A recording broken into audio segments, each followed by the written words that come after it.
வணக்கம். திருச்சிற்றம்பலம். தென்னாடுடைய சிவனே போற்றி, எந்நாட்டவர்க்கும் இறைவா போற்றி. நம்மளுடைய திருநாவுக்கரசரை தொடரலாமா? இன்றைக்கு நம்ம நாயன்மார்கள் எபிசோடில் 8வது பாகமும் திருநாவுக்கரசனுடைய 5வது பாகமும் பார்க்க போகிறோம். போன வாரம் நம்ம அவரை பெண்ணாடகம் கோவிலில் விட்டுட்டு வந்தோம். அவருடைய விருப்பப்படி இறைவனானவர் அவருடைய இரு தோள்களிலும் தன்னுடைய திரிசூல இலச்சனையும் ரிஷப இலச்சனையும் பொறித்தார், யாரும் அறியாவண்ணம் புரித்தார் அப்படின்னு நம்ம படித்தோம். அடுத்தது அப்படியே அவர் அங்கே கொஞ்ச நாள் இருந்து உழவார பணி எல்லாம் செய்து கொண்டே விட்டுட்டு அவர் திருவரத்துறை அப்படிங்கிற கோவிலுக்கு சென்றார். இந்த கோவில்கள் எல்லாம் ரொம்ப பிரசித்தி பெற்ற கோவில்கள் இல்லை. அங்கே சுற்றி இருக்கிறவர்கள் மட்டும்தான் அந்த கோவிலை பற்றியெல்லாம் அறிவார்களா இருக்கணும். இதுல பார்த்தா ஆனா நிறைய பேருக்கு எங்கெங்கயோ வசிப்பவர்களுக்கு இது குலதெய்வம் கோவிலாகவும் அவருடைய முன்னோர்கள் எல்லாம் வசித்த கோவிலாகவும் இருக்கிறதுக்கு சந்தர்ப்பங்கள் உள்ளது. ஆனால் என்ன ஆயிடுறது அப்படின்னு சொல்லி கேட்டாக்கா, அது பெரியவர்கள்டேந்து சிறியவர்கள், சிறியவர்கள்டேந்து சிறியவர்கள் அப்படின்னு அது தலைமுறையாக கற்பிக்க வேண்டிய விஷயங்கள்.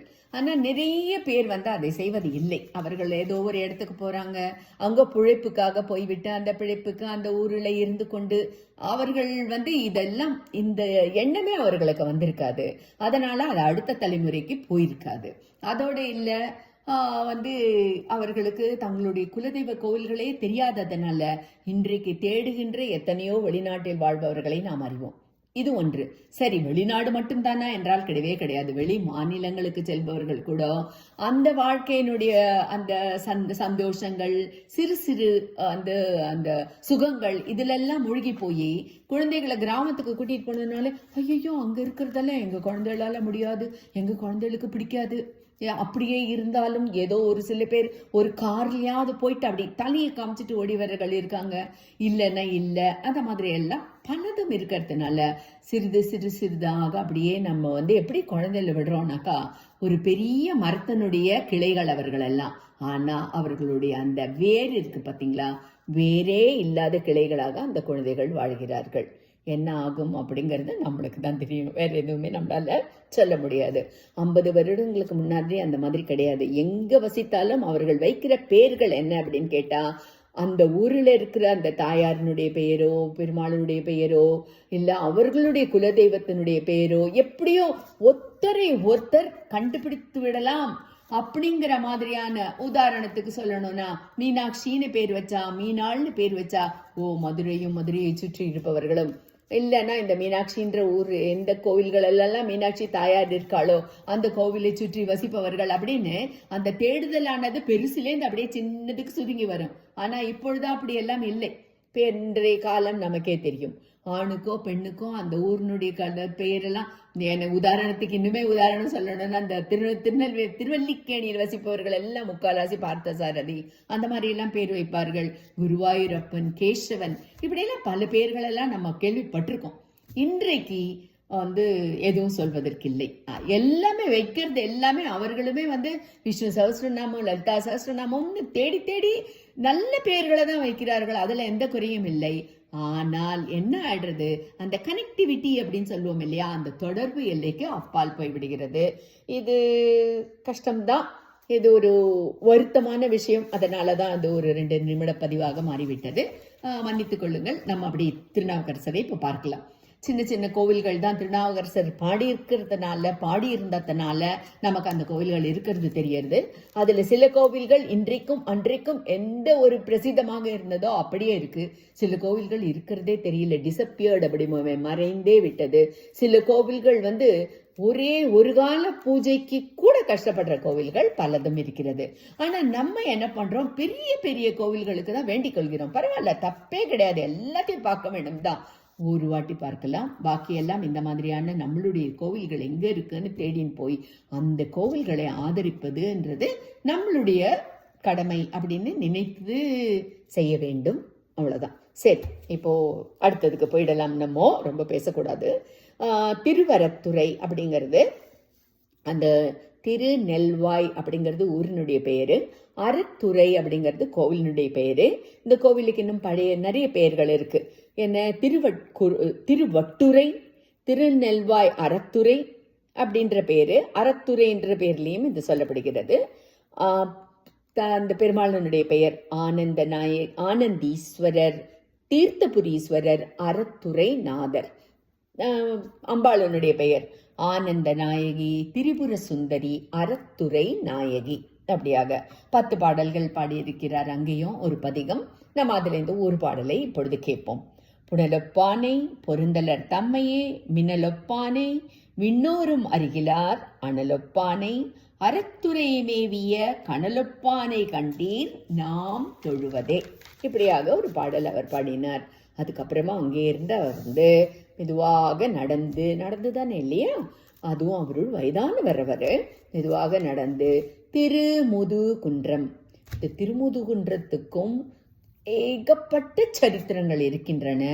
திருமுதுகுன்றம் என்று சொன்னால் பாதி பேருக்கு புரியாது. ஆனால் இன்றைக்கு அதனுடைய பெயர் என்ன தெரியுமா? விருத்தாச்சலம். விருத்த பிளஸ் அச்சலம். விருத்த என்றால் மிக பழமையான அர்த்தம். அச்சலம் என்றால் அசையாதது, குன்று.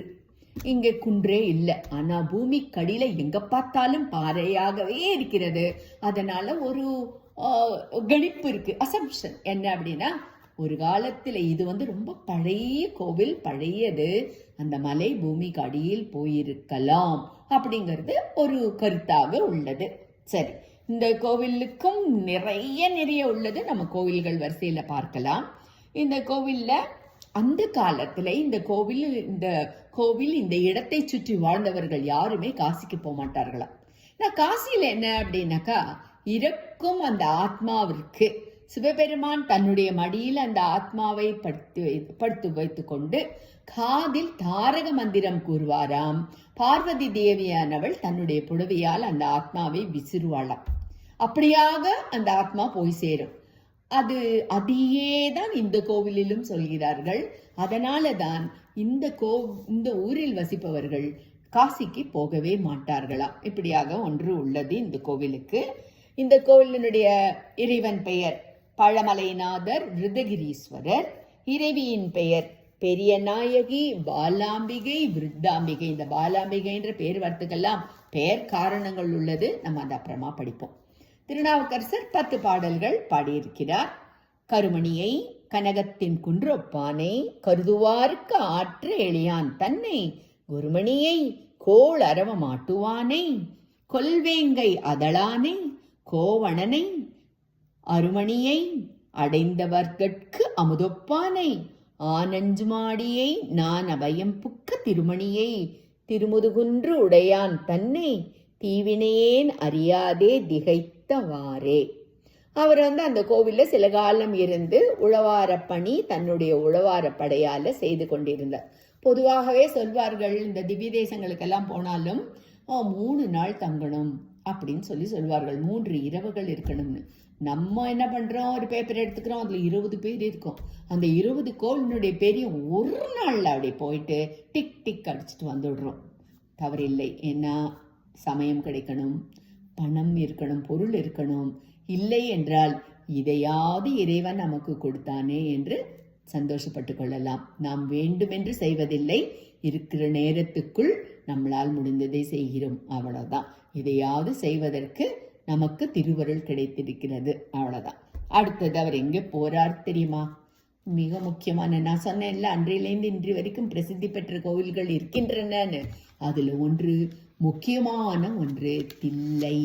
தில்லை என்பது அந்த ஊரினுடைய பெயர். சிதம்பரம் என்பது அந்த கோவிலினுடைய பெயர். தில்லை சிதம்பரம் கோவில் நடராஜனுடைய கோவில். இந்த நடராஜனுடைய மூர்த்தமானது மிக மிக அழகான மூர்த்தங்களுள் ஒன்று என்று சொல்லப்படுகிறது.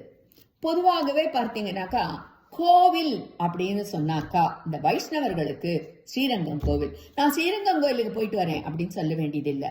கோவிலுக்கு போயிட்டு வந்தேன் அப்படின்னு சொன்னாலே அந்த காலத்துல வைஷ்ணவர்கள் சொன்னால் அது ஸ்ரீரங்கத்தையும், சைவர்கள் சொன்னால் அது தில்லை சிதம்பரம் கோவிலையும் குறிக்கும் என்று சொல்கிறார்கள். ஆனா இன்றைக்கு நம்ம அப்படி சொல்றது இல்லை. நான் கோவிலுக்கு போயிட்டு வரேன், இந்த பக்கத்துல இருக்கிற முருகன் கோவிலுக்கு போயிட்டு வரேன் அப்படின்லாம் தான் நம்ம ரெஃபர் பண்ணி சொல்றோம் இன்றைக்கு. ஆனால் இந்த கோவில் நமக்கு ஏற்கனவே நம்ம இந்த கோவிலை பத்தி என்ன தெரிஞ்சிருந்தோம்? இந்த கோவிலுக்குள்ளதான் இந்த மூவர் பாடிய பாடல்கள்லாம் கரையான் சாப்பிட்டு பாக்கி காத்திருந்தது. ராஜராஜ சோழன் பொல்லா பிள்ளையாரனுடைய அருள் பெற்ற நம்பியார் நம்பி மூலமாக அதை எல்லாத்தையும் எடுத்து நம்ம ஆரம்பத்திலேருந்தே எப்படி நமக்கு இந்த தேவாரங்கள்லாம் கிடைச்சதுன்றத பார்த்தோம். அது இந்த கோவில்ல தான். ஒரு 4 பேர் அவர்கள் சைவ குறவர்கள் 4 பேரும் 4 வாசல் வழியாக சென்றார்களாம். அதில் ஒரு வாசல் வழியாக திருநாவுக்கரசர் சென்றார். வெஸ்ட்னா என்ன, மேற்கு வாசல் வழியாக அவர் போனாராம். போகும்போதே அவரை பார்த்து எப்படி வணங்கினார் என்றதை சேக்கிழார் பெருமான் எழுதியிருக்கிறத பார்த்தாக்கா கண்ணில ரத்தம் வரும். அந்த அளவுக்கு அன்போடு அவர் அந்த கோபுரத்தை பார்த்து வணங்கி வணங்கி வந்தாரு. அவர் வருவதை பார்த்த உடனேயே அவர் எப்படி ஆட்கொண்டப்பட்டார் சிவபெருமானாலன்றது எல்லாருக்கும் தெரிஞ்சிருக்கும் இல்லையா? காற்றுல போகுமே எல்லாம், போன் இல்லைனாலும். அதனால அவரை அந்த இறைவனால் கூறப்பட்டவர்கள் யாரு? தில்லைவாழ் அந்தணர்கள். அவர்கள் போய் அவரை வரவேற்று கூட்டிட்டு வந்தார்கள் அந்த கோயிலுக்குள்ள. அந்த சிவபெருமான பார்க்கிறாரு நடராஜரை, அப்படியே நின்று போயிடுறாரு. நின்று போய் அவர் எல்லா கோவில்லையும் நம்ம பார்த்தோம் ஒரு பதிகம் தான் பாடினார் இல்லையா? இந்த கோவில்ல அவரு 8 பதிகங்கள் பாடியிருக்காரு. சாதாரணமா ஒரு பதிகத்துக்கு 10 பாட்டு இருக்கும். ஆனா இவர் பாடின அந்த 8 பதிகத்துல 5 பதிகம்க்கு 10 பாடல்கள் தான், 3 பதிகம்க்கு 11 பாடல்கள், மொத்தம் 83 பாடல்கள் பாடியிருக்காரு. ஆனா நான் இன்றைக்கு இந்த 8ல எது அவர் முதல்ல எழுதினது, அதுல முதல் பாடல் எதுன்னு இன்றைக்கு நான் படிக்க போறதில்லை. ஏன்னா நமக்கு ரொம்ப ரொம்ப ரொம்ப நன்றாக தெரிந்த ஒரு அருமையான பாடல், இவர் பாடிய ஒரு பதிகத்தினுடைய 4வது பாடல். அது என்ன, அந்த பாடலை மட்டும் எடுத்து கொடுக்கறது, அப்படி என்ன அந்த பாடல் வசதி அப்படின்னா, நான் படிக்க ஆரம்பிக்கும் போதே அந்த பாடல் உங்களுக்கு புரிய ஆரம்பிச்சிடும். இந்த பாடலா நம்மளுக்கு தெரிஞ்சதாச்சுன்னு.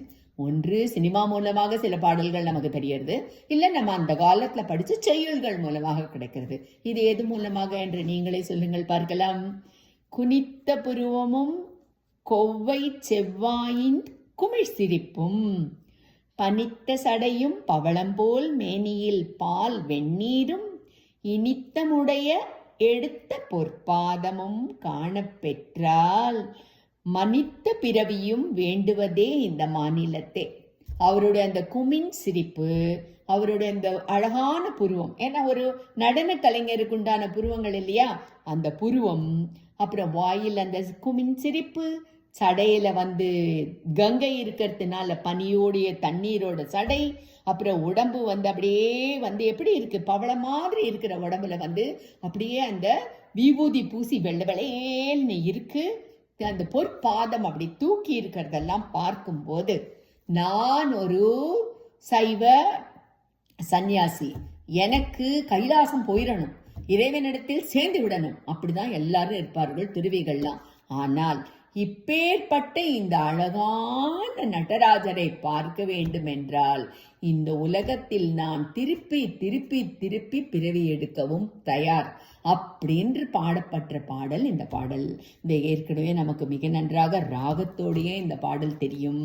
அப்பேற்பட்ட பாடலை பாடிக்கொண்டு ரொம்ப நாள் அவர் அங்க இருந்தாரு. அவருக்குன்னு அடியார்கள் கிடையாது, ஏன்னா அவர் தனி மனிதர். ஆனால் எல்லா அங்குள்ளவர்கள் இருக்காங்க இல்லையா, டிவோட்டீஸ், பக்தர்கள், அவர்கள் எல்லோரோடையும் சேர்ந்து கொண்டு அவர் அங்கே மிகச் சிறப்பாக அவருடைய உழவார பணியை செய்து கொண்டிருந்தார். அடுத்து என்னன்னு அப்புறம் பார்ப்போமா. திருச்சிற்றம்பலம். தென்னாடுடைய சிவனே போற்றி, எந்நாட்டவர்க்கும் இறைவா போற்றி. நன்றி, வணக்கம்.